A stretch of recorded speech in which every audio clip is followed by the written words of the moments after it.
ভাবুন তো, আজ থেকে আপনি ঘুমোতে গেলেন সম্পূর্ণ সুস্থ অবস্থায়, আর আগামী 30 দিন প্রতিদিন সকালে মাত্র 1 কোয়া রসুন খেলেন। তারপরে 30 দিন পর আয়নার সামনে দাঁড়িয়ে দেখলেন আপনার শরীর ভেতর থেকে অনেক কিছু বদলে গেছে। কিন্তু প্রশ্ন হলো, এই ছোট্ট রসুনটা শরীরের ভিতরে আসলে কি করলো? কিভাবে এটি রক্তের সঙ্গে মিশে সারা শরীরে ছড়িয়ে পড়লো? কেন শত শত বছর ধরে মানুষ রসুনকে প্রাকৃতিক শক্তির উৎস বলে আসছে? আর সবচেয়ে অবাক করার বিষয় হলো, রসুন খাওয়া মাত্র কয়েক মিনিটের মধ্যে শরীরের ভিতরে কাজ শুরু হয়ে যায়। আজকের ভিডিওতে আমরা দেখব, খালি পেটে 1 কোয়া রসুন খাওয়ার পর প্রথম 10 মিনিট থেকে শুরু করে 30 দিন পর্যন্ত শরীরে কী কী ঘটে। ভিডিওটি অবশ্যই শেষ পর্যন্ত থাকুন, কারণ শেষের তথ্যটি জানার পর হয়তো আপনিও কাল সকাল থেকে রসুন খাওয়া শুরু করবেন। বন্ধুরা, আমরা অনেকেই রসুনকে শুধু রান্নার মশলা হিসাবে চিনি, কিন্তু বিজ্ঞানীরা বলেছেন রসুনের মধ্যে রয়েছে অ্যালিসিন নামে এক শক্তিশালী উপাদান। আপনি যখন রসুন চিবিয়ে খান, তখন এই উপাদান সক্রিয় হয়ে শরীরের বিভিন্ন অংশে কাজ শুরু করে। রক্তনালী, হৃদযন্ত্রে, হজমতন্ত্রে, এমনকি রোগ প্রতিরোধ ব্যবস্থার সঙ্গে এটি সম্পর্ক রয়েছে। তাহলে আর দেরি কেন, চলুন জেনে নেওয়া যাক মাত্র 1 কোয়া রসুন শরীরের ভিতরে ঢোকার পর কী ধরনের চমকপ্রদ পরিবর্তন শুরু করতে পারে। বন্ধুরা, যখন আপনি কাঁচা রসুন চিবিয়ে খান, তখন রসুনের ভিতরে থাকা অ্যালিন নামে উপাদান ভেঙে অ্যালিসিন তৈরি হয়। এই অ্যালিসিন রসুনের সবচেয়ে শক্তিশালী উপাদান। এখন প্রশ্ন হলো, এই অ্যালিসিন শরীরে করেটা কি?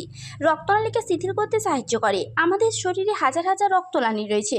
যখন রক্তনালী শক্ত বা সংকুচিত হয়ে যায়, তখন হৃৎপিণ্ডকে বেশি জোরে কাজ করতে হয়।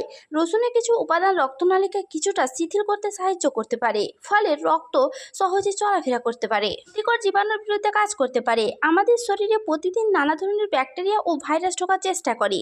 রসুনে অ্যালিসিন কিছু জীবাণুর বিরুদ্ধে ধীর করতে পারে বলে গবেষণায় দেখা গেছে। এই কারণে অনেক মানুষ সর্দি কাশির সময় রসুন খেয়ে থাকেন। শরীরের প্রদাহ কমাতে সাহায্য করতে পারে। শরীর ভেতর থেকে দীর্ঘদিন ধরে প্রদাহ থাকলে বিভিন্ন ধরনের রোগের ঝুঁকি বাড়তে পারে।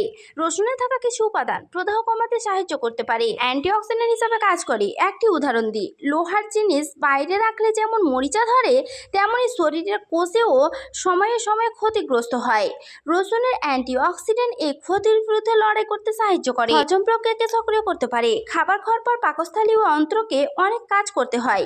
রসুন হজম রস নিঃসরণ করতে সাহায্য করতে পারে ফলে কিছু মানুষের হজম ভালো হতে পারে।